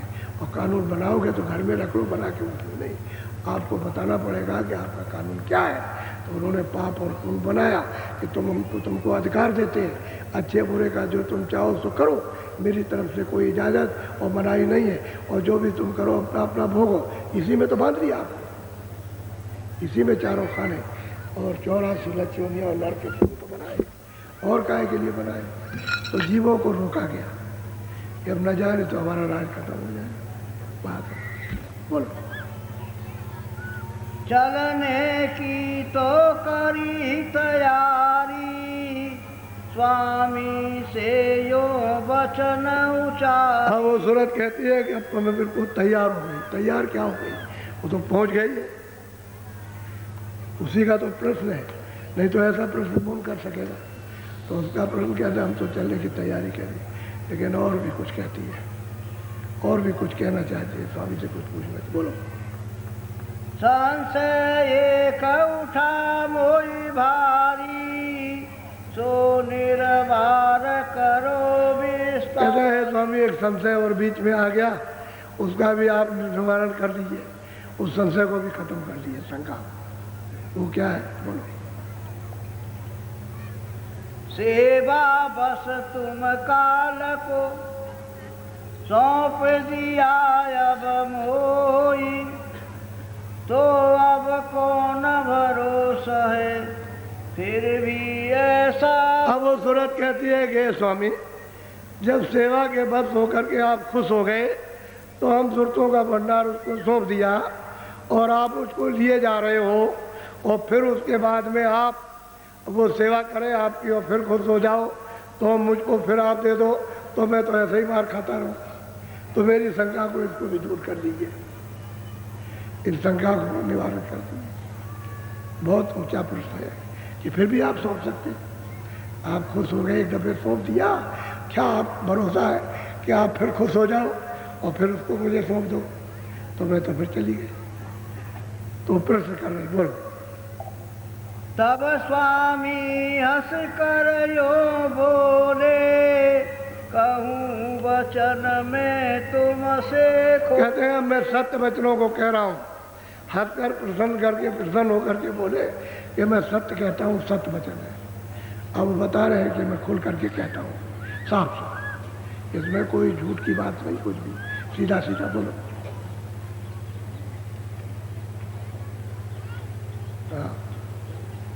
जान बूझे हम लीला ठानी, मौज हमारी हुई सोने बानी। अब कहते हैं हमने तो जानबूझ करके ये सब लीला की है। जब हमारी मौज हुई, इच्छा हुई, तो हमने ये लीला कर दी, ये रचना कर दी। तो हमने सब काम जानबूझ करके किया, कोई ऐसे अनजान भी नहीं किया। बोलो।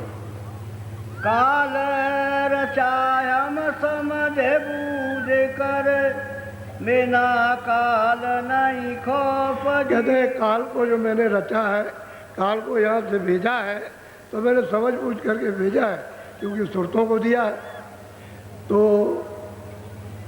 बिना काल के जीवों को दयाल की कदर नहीं होगी, यहाँ नहीं आ सकते। जब उसकी मार पड़ेगी चारों तरफ से और रोएंगे चिल्लाएंगे, तब याद होगी कि कहाँ जाए। तो जब वो मिल जाएंगे और सुनाएंगे, तो बस लग जाएगा एकदम घर में जाने के लिए।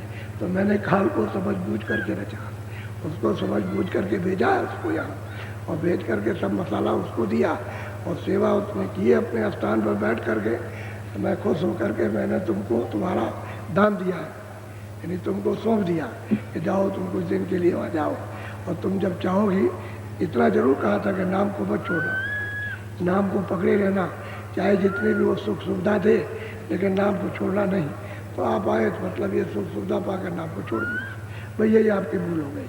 तो आपने उस वचन को याद नहीं रखा या भूल गया करके। उसने कहा था कि नाम मत छोड़ो, इसको नहीं छोड़ोगे तो रास्ता नहीं छूटेगा, रास्ता पकड़े रहोगे तो कोई दिक्कत नहीं रहेगी, और रास्ता छूट गया तो रास्ता मिलेगा नहीं। जब ये छुड़ा लेगा रास्ता और रास्ते से अलग कर देगा, तो भटकते रहोगे, तब फिर रोगे चिल्लाओगे और उस आनंद को ढूंढोगे, वो आनंद वहाँ कहीं नहीं मिलेगा।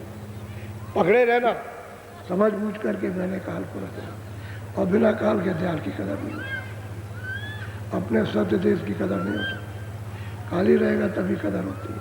इन महापुरुषों ने और प्रेमियों ने जो गुणगान किया है, वो तो इसी वजह से किया, एक काल है। तब तो उन पर इतने आशिक हुए, इतना प्रेम किया है कि किसी से नहीं पाता। जी बोलो, हाँ बोलो।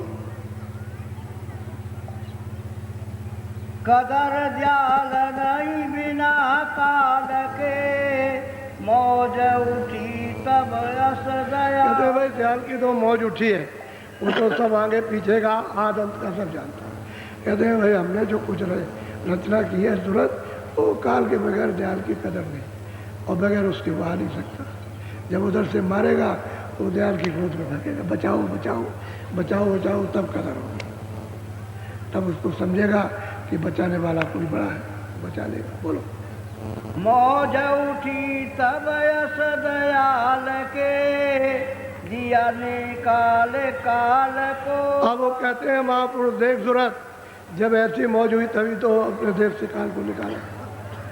कि जाओ तुम वहाँ से निकाल, क्यों निकाला? कि मसाला नीचे कर दिया, नीचे उतार दिया मसाला, रचना के साथ ही मसाला उतार दिया, तब इनको यहाँ भेजा। कहते हैं कि भाई समझ बूझ करके इनको अपने देश से देश निकाला कर दिया। अब ये वहाँ नहीं जा सकते। सत्यलोक में निर्जल भगवान ब्रह्म पार ब्रह्म, ये वहाँ नहीं जा सकते। इनका देश निकाला, वहाँ से हो गया, ये वहाँ नहीं पहुँच सकते, और तुम वहाँ चले जाओ। और साफ साफ सत्य वचन कह रहे हैं। जी हाँ, कहते मैंने निकाल दिया काल को, वहाँ से निकाल दिया। और हमारे देश में काल कभी नहीं, काल वही होता है जो मार दे। तो हमारे देश में तो मौत होती थी, वहाँ से तो अलग कर दिया। वो तो जो मसाला था उसी को बनाया, उसी को बिगाड़ता, उसी को बनाता, उसी को बिगाड़ता। यही मौत है, ये जन्म है, ये मौत है, ये जन्म। मसाले को बना दे ये जन्म, और मसाले को बिगाड़ दे ये मौत हो जाए, ये बिगाड़ता है। वहाँ ये सब कोई पता नहीं, वो तो स्वच्छ निर्मल पवित्र देश है। बोलो। मैं समर्थ हूँ सब विधि जान, बचन मोर तूने। अब उस सूरत को समझाते हैं कि देख सूरत में समर्थ हूँ, तू निश्चल के जान, मैं सब कुछ कर सकता हूँ, मेरी मौज में कोई दखल नहीं दे सकता। तू सब विधि से मुझे पूरा समझ ले, मैं सब तरह से पूरा हूँ, और मेरे बच्चन को तू अटल करके मान ले। बोलो। काल न पहुँचे उसी लोक में, अब न करूँ कभी। अब उसको ये वचन देते हैं महापुरुष कि ये काल कभी भी सतलोक में, उस लोक में नहीं जाएगा जहाँ की तुम रहने वाली हो। और अब की बार अगर तुम पहुँच गई तो मैं ऐसी कभी मौज ही नहीं करूँगा कि तुमको भेज दूँ। बस अब की बार तुम चली चलो अपने देश में, अपने घर में। सीधी सीधी सीधा वचन दिया, और उसने अपनी शंका अपनी भी और औरों के लिए भी उसने की कि रास्ता निकल आए, इसमें से खोज ले। बहुत कुछ। अब वो महापुरुष कहते हैं कि तुम निश्चय जान में समर्थ, और मैं ऐसी कभी मौज नहीं करूँगा कि कभी के उसके बस में आ जाऊँ, तपस्या करे मैं तुमको दे दूँ। अब एक दफे पहुँच चलो, अब नहीं होगी। हाँ बोलो। अब एक बार यह मौज जरूर, अब मतलब नहीं डाल। अब वही महापुरुष कहते हैं, सूरत को समझाते हैं कि एक ही बार ये मौज हो गई, हम नहीं, अब ये मौज कभी नहीं। एक बार तो जरूरी थी, क्योंकि रचना उनकी मौज थी, करना था। वो सब पुरुष की मौज है, जो कुछ तो समर्थ है, सब कुछ कर सकते हैं, सब बिगाड़ सकते हैं।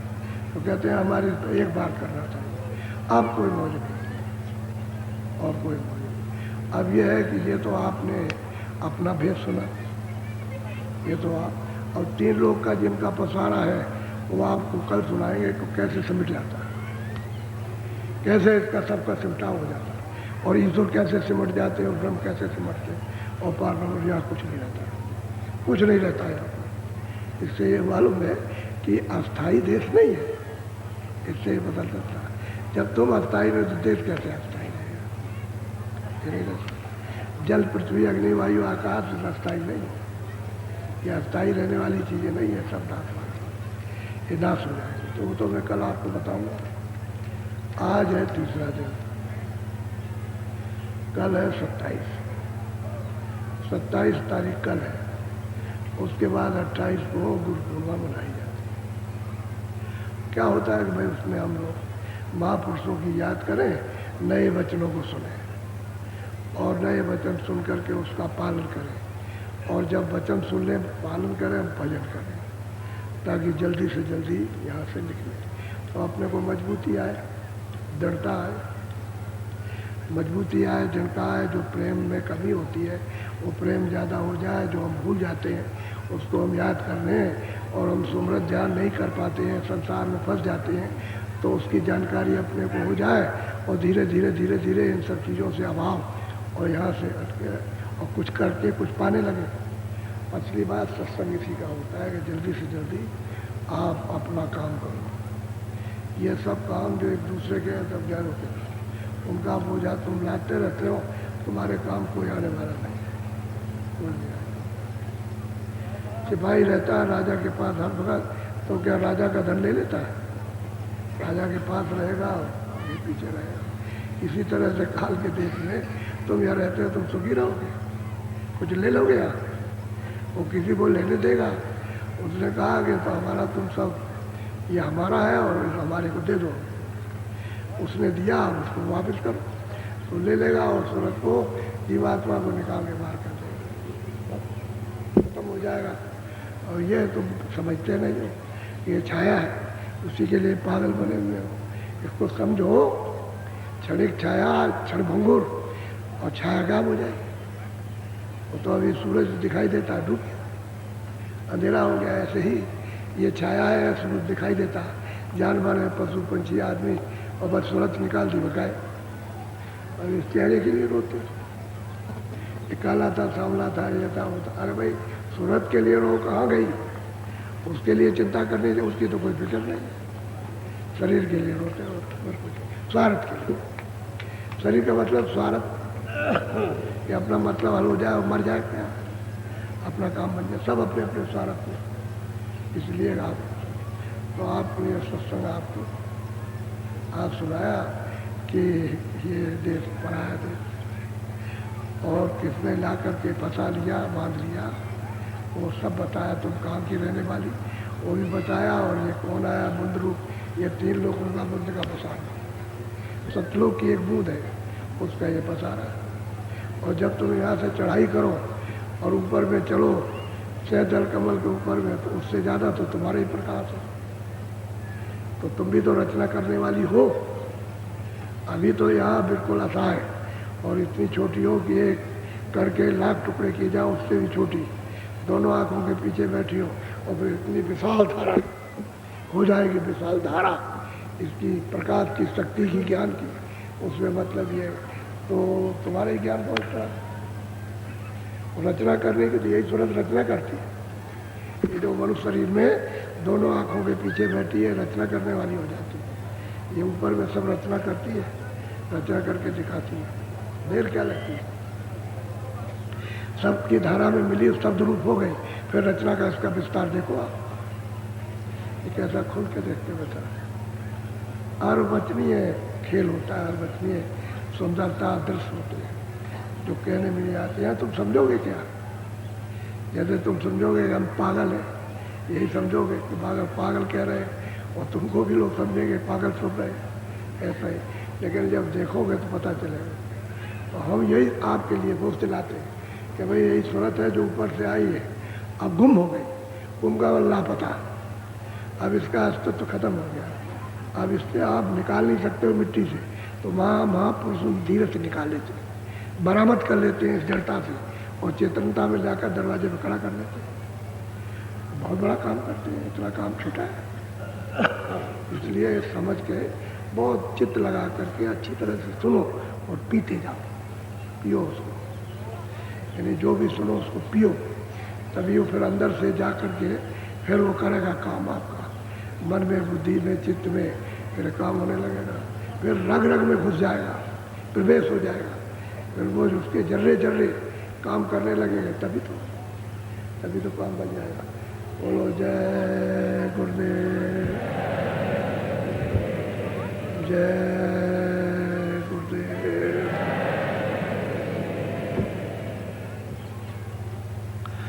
अब अब आप थोड़ा भजन पे बैठ जाओ, भजन पे बैठो।